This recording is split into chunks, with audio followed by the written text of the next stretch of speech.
మీ car EMI కట్టలేకపోతున్నారా? మీ car EMI మేము కడతాం. ఈ నెంబర్కి కాల్ చేయండి.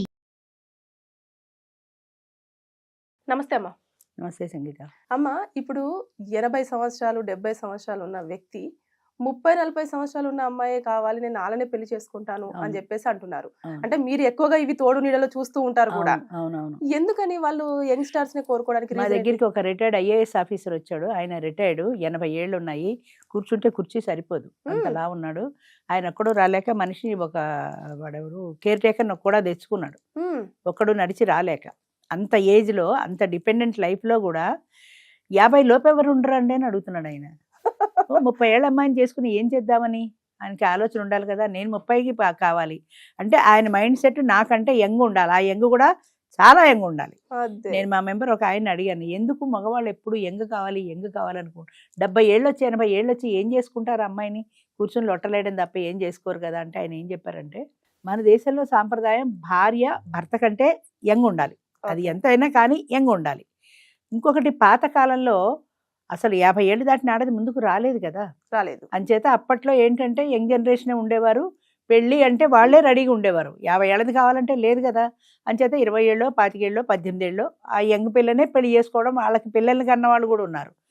మా చుట్టాలోనే ఉన్నారు. మా అమ్మమ్మ కజిన్ ఒక ఆవిడ, ఆయన 40 ఏళ్ల వయసులో ఆయన భార్య చనిపోతే ఈవిడ 3 ఏళ్ల పిల్లట. అప్పుడు ఈ 3 ఏళ్ల పిల్లని ఎత్తుకుని ఆడించిన మనిషి ఆమెను పెళ్లి చేసుకొని ఆమె మెచ్యూర్ అయ్యాక ఆమెకి 4-5 పిల్లల్ని కన్నాడు. అంటే అప్పటికి ఇంక 60 ఏళ్ళు దాటిపోయి 4-5 పిల్లల్ని కన్నాడు ఆమెకు.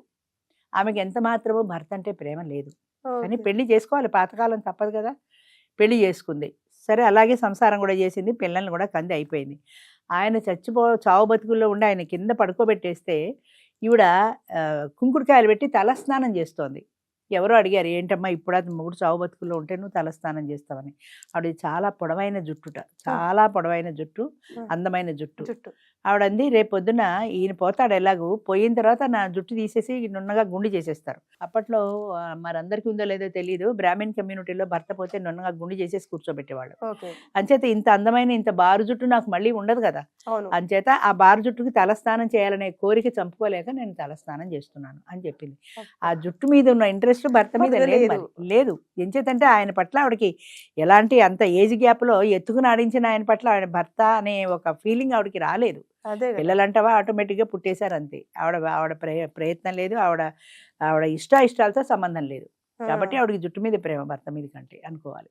చివరికి ఆ భర్త పోయాడు, ఈవిడ అన్నట్టు ఆవిడకి గుండె చేసి కూర్చోబెట్టారు. అంటే ఇప్పుడు మీరు చెప్పినట్టుగా మన ఒక అమ్మాయి ఒకవేళ ఏజ్ ఎక్కువైన అబ్బాయిని చేసుకున్నప్పటికీ కూడా మనసు చంపుకొని మాత్రం అంతే కదా. అయితే there may be some reason. అంటే అమ్మాయి వెనక ఇంకా పెళ్లి కావాల్సిన చెల్లెళ్ళు తమ్ముళ్ళు చాలా మంది ఉండటము, ఈ అమ్మాయి పెళ్లి చేసుకుని బయటికి వెళ్తే గానీ వాళ్ళకి ఛాన్స్ రాదు అనో, పేదరికమో, డబ్బు నాయన కదా, డబ్బు నాయన పెళ్లి చేసుకుంటే నేను కాస్త హ్యాపీగా ఉండొచ్చు కదా, మంచి ఫుడ్ తినచ్చు కదా అని ఏదో ఒక కోరికతో లైన్ క్లియర్ అయిపోతుంది అనే ఉద్దేశంతో పెళ్లి చేసుకుంటారు తప్ప 60-70 ఏళ్ళు వచ్చిన వాడిని 30 ఏళ్ళ అమ్మాయి పెళ్లి చేసుకోవాలంటే unless there is a special reason, ఏదో ఒక కారణం ఉంటే తప్ప ఎవ్వరూ ఇష్టపడి పెళ్లి చేసుకోరమ్మా. 60 దాటిన వాడి మీద వాళ్ళకి అసలు ప్రేమ ఎలా పుడుతుంది చెప్పు? వాళ్ళ సమబుద్ధి మీద వాళ్ళకి ప్రేమ ఉంటుంది తప్ప 20 ఏళ్ళు 30 ఏళ్ళు పెద్దవాడి మీద ప్రేమ ఎలా ఉంటుంది?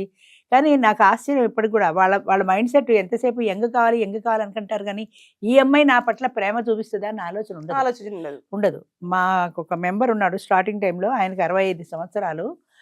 ఆయన ఏం చెప్పాడంటే, నాకు నా పక్కన నా భార్యలా ఉండాలి కానీ నా కూతురులా ఉండకూడదు అని చెప్పాడు. నేను ఆనందపడిపోయి, ఎవరు సార్ ఈ రోజులు అందరూ యంగ్ ఉండాలి అంటున్నారు, మీరు ఒక్కరే కదా నా సమవయస్కురాలు అయి ఉండాలి, నా కూతురులా ఉండకూడదు అని అన్నారు, మీరు ఎంత మంచివారు సార్ అన్న. అంటే ఆయన అన్నాడు, మంచా పాడా, రేపు పొద్దున్న నేను ఆఫీస్కి వెళ్ళాక అది ఇంట్లో దుకాణం పెడితే నాకేం తెలుసు, ఎవరిని పిలుస్తుందో ఏం చేస్తుందో, నాకు మనశ్శాంతి ఉండదు. ఆఫీస్కి వెళ్ళినా కూడా ఇదేం చేసిందో ఎవరిని పిలుస్తుందో అన్న భయమే. దాని కోరికలు చావవు కదా 30 ఏళ్ళకి పెళ్లి చేసుకుంటే. అంచేత ఎవరినో రమ్మనొచ్చు, అదేం చేస్తుందో ఆయన చేస్తుందో, ఆఫీస్లో నాకు మనశ్శాంతి ఉండదమ్మా. ఓ 50 ఏళ్ళు దాటిన దాన్ని చేసుకున్నాను అనుకో, ముసలి దీంట్లో పడి ఉంటుంది, దాని పట్ల నాకు భయం లేదు అని చెప్పాడు. కరెక్ట్, అది కూడా అంతే, అన్నీ సేఫ్. అంచేత ప్రశాంతంగా నేను ఉద్యోగం చేసుకోగలుగుతాను, అంటే ప్రైవేట్ జాబ్ అది, అంచేత నేను చేసుకోగలుగుతా అని చెప్పాడు.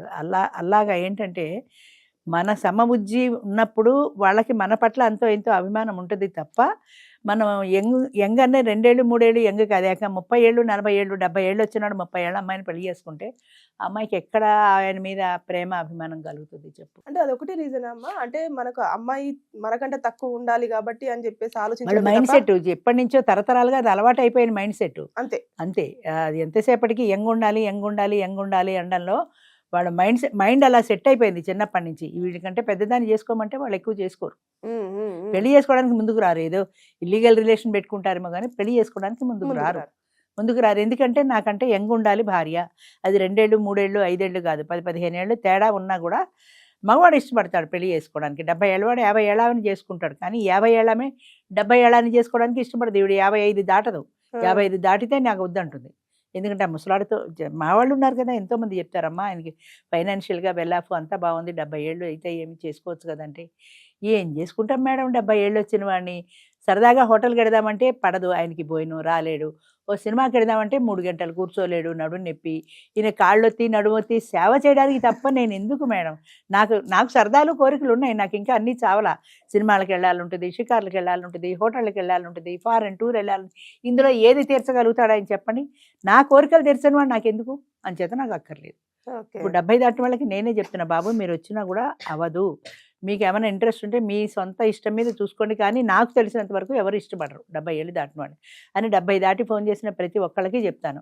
కొంతమంది డ్రాప్ అయిపోతారు, అయినా మా ప్రయత్నం మేము చేసుకుంటామని వచ్చేవాళ్ళు ఉంటారు.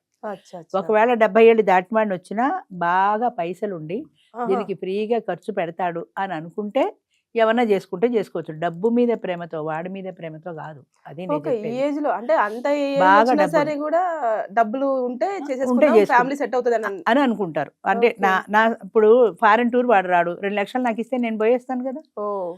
ఇప్పుడు హోటల్కి వాడు రాడు, బయటికి పోయి నా బాయ్ ఫ్రెండ్తో నేను తిని రావచ్చు కదా. నా సరదాలకి వేరే బాయ్ ఫ్రెండ్ ఉంటాడు, డబ్బులకి వీడు ఉంటాడు అనే ఉద్దేశంతో చేసుకున్నాం. కొన్ని మైండ్ సెట్స్ అలా చాలా తక్కువ ఉంటారు అలాంటి వాళ్ళు. కాకపోతే 70 దాటిన వాడిని పెళ్లి చేసుకోవడానికి కానీ లివ్ ఇన్ రిలేషన్ కానీ చాలా మంది ఆడవాళ్ళు ఇష్టపడరు, అన్లెస్ వాడు డబ్బులు ఎంత అంటే అంతా ఇచ్చేస్తే తప్ప. ఎందుకు ఇస్తాడు వాడు కూడా? 70 ఏళ్ళు దాటిన దగ్గర నాకు 1 లక్ష రూపాయలు ఇవ్వంటే ఇస్తాడా? కట్టుకున్న మొగుడే ఇవ్వడు, ఎందుకు నీకు అడుగుతారు. అలాంటప్పుడు వాడు ఎందుకు ఇస్తాడు? వీళ్ళకి ఒక నమ్మకం, ఇచ్చేస్తాడని. వీళ్ళ అందం మీదనో వీళ్ళ వయసు మీదనో వాళ్ళకి నమ్మకం, అంతే. యంగ్ కావాలి అనడాల్లో తరతరాలుగా మనకి అలవాటు అయిపోయింది మగవాళ్ళ మైండ్ సెట్ అలాగా. అంచేత యంగ్ కావాలి అనుకుంటారు తప్ప 70 ఏళ్ళ వాడికి 30 ఏళ్ళ యంగ్ కావాలి అనుకుంటే వాడి జీవితం నరకమే. 30 ఏళ్ళది వచ్చిన తర్వాత నాకు డబ్బులు ఇస్తావా అని అడుగుతుంది తప్ప నీతో కూర్చొని ఏం మాట్లాడుతుంది? కంపాటబిలిటీ లేదు, ఏజ్ గ్యాప్ లో కంపాటబిలిటీ లేదు కదా. నువ్వు కోరినట్టు చేసి పెడుతుంది, నాకు వండి పెడుతుంది, నాకు సేవ చేస్తుంది అంటే శుద్ధ పొరపాటు. శుభ్రంగా వస్తుంది, నువ్వేమైనా డబ్బులు ఇస్తే తీసుకుంటుంది, దాన్ని వెళ్ళిపోతుంది, అంతే తప్ప. మనకి పూర్వం చిలక గోరింకలు, సమ ఉజ్జి, ఈడు జోడు ఇలా చెప్పారంటే ఈడు జోడు ఉంటేనే వాళ్ళకి ఆ కంపాటబిలిటీ ఉంటుంది, ఆ మైండ్ సెట్ అవుతుంది. అది లేకుండా ఒక జనరేషన్ గ్యాప్ ఉన్న వాళ్ళతో పెళ్లి చేసుకుంటే ఎప్పటికీ సెట్ కాదు. అది కొట్టు చావాల్సిందే. దేవదాసు పార్వతిలో కథ చదివాను చూడు. పార్వతి ఎవరో ముసలోడికి ఇచ్చి పెళ్లి చేస్తారు, పార్వతిని పెళ్లి చేసుకుంది, కానీ వాడి మీద ఆవిడకి ప్రేమ లేదు కదా. ఆవిడ మనసు అంతా దేవదాసు మీదే, చిన్నప్పటి నుంచి ఉన్న స్నేహం కాబట్టి మనసు దేవదాసు మీదే ఉంది. పెళ్లి మాత్రం వీడితో జరిగింది, అంతే. Thank you. Thank you.